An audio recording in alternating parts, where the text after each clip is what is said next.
En 1976, cuando JVC presentó la primera videograbadora, nadie esperaba que este rectángulo negro de plástico cambiara el entretenimiento en casa para siempre. Inicialmente fue una lucha tecnológica entre dos gigantes japoneses, Sony con su Betamax y JVC con la videocinta. Pero pronto se convirtió en una revolución cultural. Esta revolución transformó nuestras salas en cines personales. Descubramos cómo una simple cinta magnética cambió el mundo del entretenimiento y lo hizo accesible para todos. En los años 70, el mundo del entretenimiento cambiaba rápidamente. Las familias se preguntaban si era posible traer el cine directamente a casa, ya que hasta entonces la televisión era el principal entretenimiento. La televisión dominaba, pero sus programas eran limitados y no podían ser controlados por el espectador. La posibilidad de grabar, pausar y reproducir contenido parecía un sueño fantástico. Sin embargo, en los laboratorios de las principales empresas tecnológicas de la época, ya estaban construyendo ese futuro. El primer paso lo dio Sony en 1971 con el lanzamiento de U-matic. U-matic fue el primer sistema de videocassettes que utilizaba cintas de 3/4 de pulgada de ancho, diseñado para uso profesional y que marcó el inicio de una nueva era. Este producto inventado por Sony abrió el camino para videocaseteras más compactas y accesibles, que pronto aparecerían en cada hogar.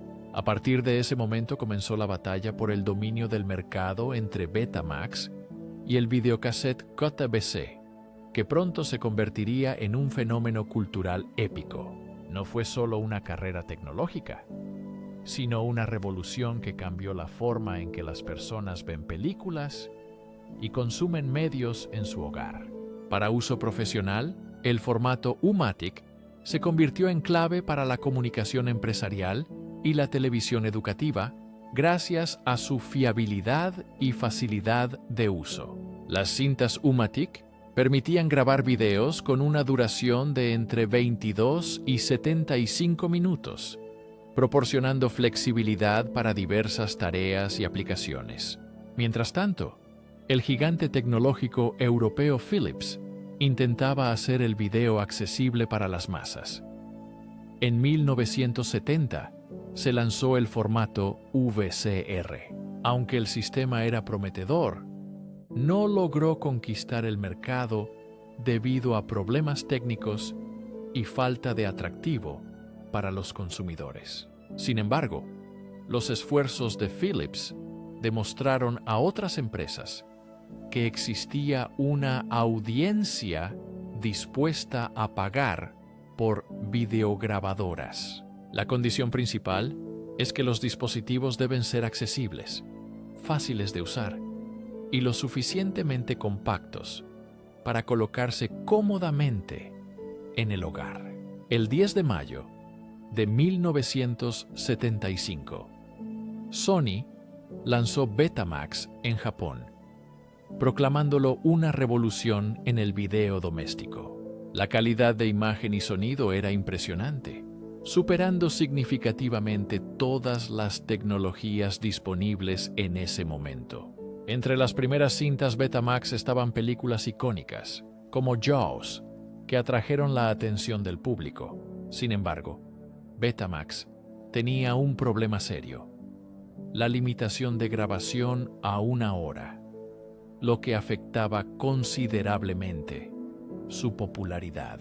Sony no podía grabar películas completas o eventos deportivos, las dos opciones más deseadas por los usuarios. Eligieron una estricta estrategia de control de la tecnología. Sony limitó las licencias de su tecnología a otros fabricantes. Como resultado, los reproductores Betamax eran caros y escasos, costando $2.295. Esto equivalía a más de $6.000 hoy en día, lo que afectó significativamente el mercado en los años siguientes. La empresa japonesa TVC trabajaba en una nueva tecnología en secreto. Desde 1971, los ingenieros de JVC desarrollaban un sistema, luego llamado Video Home System, con el objetivo de ofrecer buena calidad y grabación prolongada. Para JVC, la prioridad era la simplicidad y comodidad para el usuario, no la perfección técnica, lo que contrastaba fuertemente con la filosofía de Sony. En 1976, JVC presentó oficialmente el formato VHS, cuya característica principal era la posibilidad de grabar hasta 2 horas, suficiente para una película estándar. Una de las primeras películas en VHS fue Rocky, y otras cintas populares que ayudaron al formato a conquistar el mercado. En 1976 salió Star Wars, y el verdadero avance de la compañía, JVC, ocurrió gracias a la estrategia de licencias abiertas. En lugar de controlar completamente el formato, JVC permitió que otras compañías, como Panasonic y Sharp, fabricaran videograbadoras y cintas. Esta táctica aumentó significativamente la accesibilidad de los dispositivos y redujo drásticamente los costos de producción. Al lanzarse, el precio de una videograbadora era aproximadamente $500. El primer videograbador para el mercado estadounidense, CH R33U, apareció en 1977, con un precio de alrededor de $650. Este evento se convirtió en una etapa significativa en la difusión global del formato. Cada vez más fabricantes apoyaban las videocintas. Las ventas crecieron rápidamente.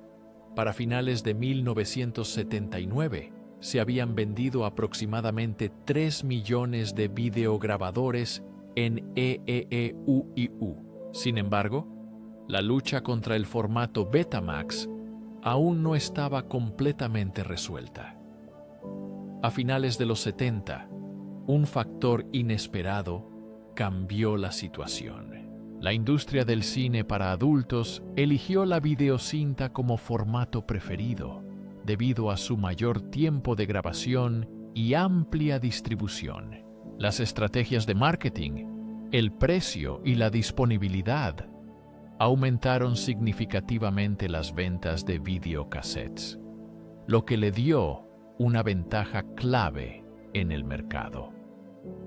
Sin embargo, la batalla aún no estaba ganada. Sony continuó creyendo en la alta calidad de Betamax, y muchos consumidores leales apoyaban esta tecnología. El tiempo estaba en contra de Betamax. En 1908, el videocassette ocupaba una parte significativa del mercado, controlando alrededor del 60% del mercado norteamericano. Betamax tenía aproximadamente el 40%. Este golpe reflejaba no solo las preferencias de los consumidores, sino también la fuerza de una estrategia inclusiva y orientada al mercado. La historia apenas comenzaba. Lo que ocurrió en los años siguientes cambió la industria del entretenimiento y la forma en que el mundo percibía el video. El año 1981 marcó el comienzo del fin para Betamax. Sony continuó promoviendo el formato como una opción premium. El mercado ya comenzaba a inclinarse hacia la videocinta. Al año siguiente, Sony presentó Betacam, una variante profesional de Betamax para la televisión. Betacam fue presentado en abril de 1982 en la feria NAB inaugurando una nueva era de equipos de video profesionales. El evento anual reúne a profesionales de la industria de la radiodifusión para explorar las últimas tecnologías y tendencias en este campo de rápido cambio. Sony no sabía que la decisión de dividir la atención entre los mercados profesional y de consumo traería consecuencias inesperadas para el futuro de Betamax. Este paso permitió a Sony mantener su posición en el sector profesional, pero no detuvo el crecimiento de la popularidad de las videocintas entre los usuarios comunes. Entre las películas icónicas lanzadas en VHS durante este período estaban E.T., el extraterrestre, en 1982 y Los cazafantasmas en 1984.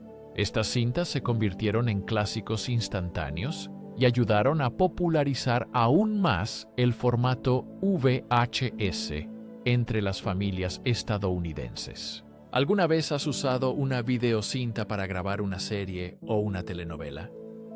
Cuéntanos en los comentarios y no olvides suscribirte al canal. JVC y sus socios entendieron que conquistar el mercado masivo dependía no solo de la calidad, sino también de la accesibilidad, la practicidad y el bajo precio. En 1982, los precios de los videograbadores VCR cayeron a aproximadamente $400-500, lo que provocó un auge en el alquiler y compra de películas. En un intento por mantenerse relevante, Sony presentó en 1983 el Beta Hi-Fi, que ofrecía una calidad de sonido superior. Sin embargo, películas icónicas como Terminator de 1984 se lanzaban exclusivamente en videocassettes, lo que reducía aún más las ventas de Betamax. El 17 de enero de 1984 ocurrió un evento importante en la historia de los formatos de video. La Corte Suprema de EEEUU dictaminó a favor de Sony. El caso Sony Corporation contra Universal City Studios, conocido como el caso Betamax, estableció la legalidad de la grabación doméstica de programas de televisión para uso personal. Esta decisión se convirtió en un precedente histórico que protege los derechos de los consumidores y reconoce la copia doméstica como legal y no comercial. Aunque el veredicto inicialmente se consideró una victoria para Sony, en realidad benefició a todo el mercado de videograbadoras, ampliando el dominio de las cintas de video. Ese mismo año, la empresa KTVC lanzó la videocinta C, una versión compacta del formato estándar, destinada a videocámaras portátiles. Esta innovación se convirtió en un éxito entre las familias y los aficionados al video, permitiéndoles grabar momentos importantes y reproducirlos en reproductores domésticos. Mientras tanto, Betamax continuó luchando por su relevancia, pero su posición en el mercado fue empeorando gradualmente. El mercado ya había hecho su elección a favor de otro formato. La aparición de mercados de alquiler y compra de películas facilitó la apertura de la cadena Blockbuster en 1985. Esta cadena de tiendas se convirtió en un símbolo cultural de la época.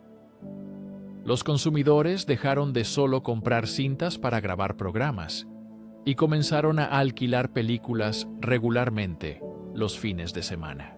Entre las películas más populares para alquilar estaban Volver al Futuro y El Club de los Desayunos, ambas estrenadas en 1985. Ese mismo año, la compañía Sony intentó recuperar terreno lanzando una versión mejorada del Super Beta, con mayor calidad de imagen. Sin embargo, los esfuerzos llegaron demasiado tarde. El tiempo de grabación y la disponibilidad de videocintas ya habían conquistado una amplia audiencia. En 1987, la empresa JVC presentó el formato SVHS con una resolución y calidad de imagen mejoradas, acercándose al nivel profesional.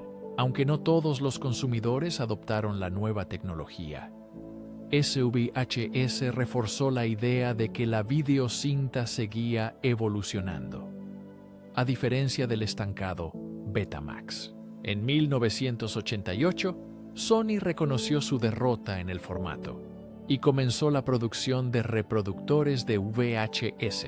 Este giro estratégico marcó el fin oficial de la guerra de formatos entre Betamax y VHS. Sony continuó implementando mejoras menores, como el ED-Beta de definición extendida, intentando ofrecer una calidad de imagen comparable a la de los futuros DVD. Sin embargo, estos intentos no generaron un interés masivo, ya que el casete ocupaba más del 95% del mercado en ese momento. En la época dorada de VHS, algunos casetes alcanzaron ventas impresionantes, cambiando para siempre la industria del entretenimiento. En 1988, Cenicienta de Disney explotó el mercado vendiendo 17 millones de copias y convirtiéndose en un símbolo de VHS. Esta edición fue clave para la compañía durante la crisis económica, ayudando a Disney a renovar su imagen y atraer a una nueva generación de fans. Sin embargo, fue en los años 90 cuando Disney realmente conquistó el mercado.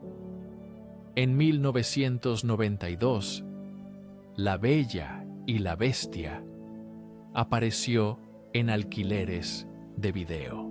La película vendió 22 millones de copias, ganando $318 millones, inaugurando una nueva era para Disney. Este evento no fue solo un éxito comercial, sino también el comienzo de una nueva época con una posterior adaptación en Broadway. El fenómeno continuó con Aladdin en 1993, que vendió 25 millones de copias. La película generó $625 millones, y con El Rey León en 1995, se convirtió en el videocassette más exitoso de todos los tiempos. Vendió millones de copias y generó $520 millones. La película de Simba fue un éxito rotundo y estableció nuevos estándares de marketing y ventas. Estos éxitos de Disney en 1994 coincidieron con Jurassic Park, irrumpiendo en el mercado con 21 millones de copias vendidas y $315 millones. Esta película marcó un antes y un después en el cine, con efectos visuales innovadores, consolidándose como uno de los mayores éxitos de la década. A finales de los 90, Titanic 1998 se sumó al club de grandes ventas con 25 millones de copias y $500 millones. El drama épico de James Cameron rompió récords de taquilla y se convirtió en un fenómeno cultural que perduró en formato VHS. En la década de los 80, el videocassette empezó a ser una alternativa viable y mucho más económica para el cine en casa en América Latina. Con la aparición de las videocassettes, surgieron los videoclubes, pequeños negocios que rápidamente se convirtieron en una parte importante de la vida cotidiana en muchas ciudades de América Latina. En Argentina, por ejemplo, en los años 80, había entre 8 y 10.000 videoclubes, de los cuales más de 3.500 estaban en Buenos Aires. En México, el número de videoclubes superaba los 8.000 y en Brasil alcanzaba los 6.000, lo que destacaba la importancia de estos centros para el acceso al cine. Los videoclubes se convirtieron en centros culturales, proporcionando acceso al cine de autor, películas independientes, producciones locales e incluso cine experimental. Con el auge del formato VHS, las familias pudieron disfrutar del cine en casa con mayor facilidad y a menor costo que antes. Ofrecían la oportunidad de ver cine latinoamericano, que a menudo no llegaba a los grandes cines comerciales.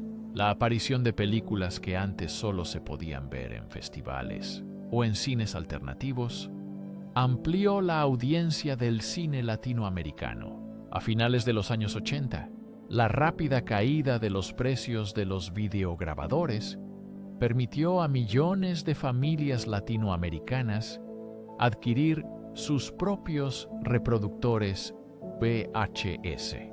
Para 1990, aproximadamente el 75% de los hogares en Argentina tenían un videograbador, mientras que en Brasil, esta cifra era del 60%.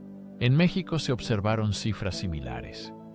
La penetración de las videocintas fue tan profunda que provocó cambios significativos en el consumo de entretenimiento en el hogar en la región. En Brasil, el mercado de videocassettes experimentó un auge en los años 90, gracias al bajo costo de los reproductores y al acceso a películas a través de videoclubes. Este fenómeno se repitió en muchos países de América Latina, donde los videocassettes se convirtieron en una parte importante del ocio doméstico y el consumo masivo de video. Sin embargo, este crecimiento estuvo acompañado de problemas serios, siendo el principal la producción pirata, que amenazaba a la industria de videocassettes en América Latina. Se estima que en los años 90 entre el 70 y 80% del contenido en circulación eran copias ilegales, lo que provocó una crisis en los distribuidores. Este problema de piratería marcó el inicio de una larga lucha que décadas después volvió a tener un desarrollo significativo en la era digital. Esto cambió para siempre las formas de consumo de contenido audiovisual en América Latina, obligando a la industria a buscar nuevas soluciones. A pesar de las dificultades, los productores continuaron invirtiendo en la adaptación de contenido para la audiencia latinoamericana, gastando entre 2 y 3 millones de dólares anualmente. Estos esfuerzos permitieron que películas extranjeras, especialmente el cine estadounidense, llegaran con éxito a los espectadores de la región gracias al doblaje y los subtítulos. Las pantallas de los hogares latinoamericanos, en una época en que los subtítulos eran la herramienta clave para acceder al cine mundial. Las videocintas también permitieron que el cine mexicano y las telenovelas alcanzaran a una audiencia masiva. Estos géneros se volvieron fácilmente accesibles a través de los videoclubes. Producciones locales, como la famosa telenovela Agua para Chocolate de 1992, María de Barrio de 1995 y Esmeralda de 1997, dejaron una huella cultural significativa. La cultura del videoclub como lugar de interacción social e intercambio de ideas se convirtió en el alma de una generación que vio cómo el cine se volvió democrático no solo en los cines, sino también en los hogares de las personas. ¿Vivías la emoción de ir al videoclub para alquilar una cinta de video? Cuéntanos en los comentarios cuál fue la película más memorable que alquilaste. Los años 90 fueron una década de transición. Aunque las cintas de video dominaban el mercado, la aparición del DVD a mediados de la década marcó el inicio de un nuevo capítulo en la historia del entretenimiento en casa. Los consumidores aún amaban las cintas de video por su accesibilidad y la gran cantidad de títulos disponibles, pero las limitaciones del formato comenzaban a hacerse evidentes. En la era digital, la aparición de videocámaras compactas, como la GRC1 de JVC y luego la GRDV1 en 1995, llevó la grabación digital a los hogares. Esto marcó el comienzo de un cambio inevitable en los gustos del mercado. En 1997, apareció el formato DVD, que generó una ola de expectativas, especialmente en Norteamérica y Europa. Rápidamente quedó claro que el DVD ofrecía una calidad de video y sonido significativamente mejor. Además, la comodidad de ver una película sin necesidad de rebobinar se convirtió en una ventaja decisiva. Por primera vez, ver una película en casa se volvió tan sencillo como presionar un botón y disfrutar del filme sin interrupciones. Poco a poco, los consumidores comenzaron a abandonar los videograbadores, ya que el DVD ganaba popularidad y la producción de videograbadores empezó a disminuir. Para 1999, los estudios cinematográficos comenzaron a revisar sus estrategias de distribución de contenido. Se estima que para entonces, las ventas de DVD superaron a las de videocassettes, confirmando un cambio en las preferencias de los consumidores. En Estados Unidos se vendían 50 millones de unidades anualmente, mientras que las ventas de videocassettes cayeron drásticamente entre 2001 y 2002. Muchos fabricantes redujeron significativamente la producción de videocassettes, enfocándose en el formato digital. Para muchos, esto marcó el fin oficial de la era de las videocassettes. La transición no fue inmediata, y muchas familias continuaron usando reproductores de video varios años después de 2002. En 2002, la empresa Sony anunció la suspensión de la producción de Betamax, el eterno rival del videocassette, después de décadas de intentos fallidos por recuperar cuota de mercado. La empresa reconoció la derrota. Betamax perdió la guerra de formatos. El segmento de grabación en cinta se volvió obsoleto, y eso significó el fin de la era de los soportes analógicos. Ese mismo año, Sony lanzó Minidisc, un intento de crear un nuevo formato musical, pero no logró una difusión masiva. Minidisc, al igual que Betamax, estaba condenado al olvido por la falta de interés masivo. Para el año 2004, el mercado estaba completamente controlado por los DVD y más tarde por los discos Blu-ray, con mayor capacidad y calidad. El 13 de marzo del año 2006, la película protagonizada por Viggo Mortensen fue una de las últimas lanzadas en videocassettes. Sin embargo, esta noticia pasó casi desapercibida para la mayoría de los espectadores.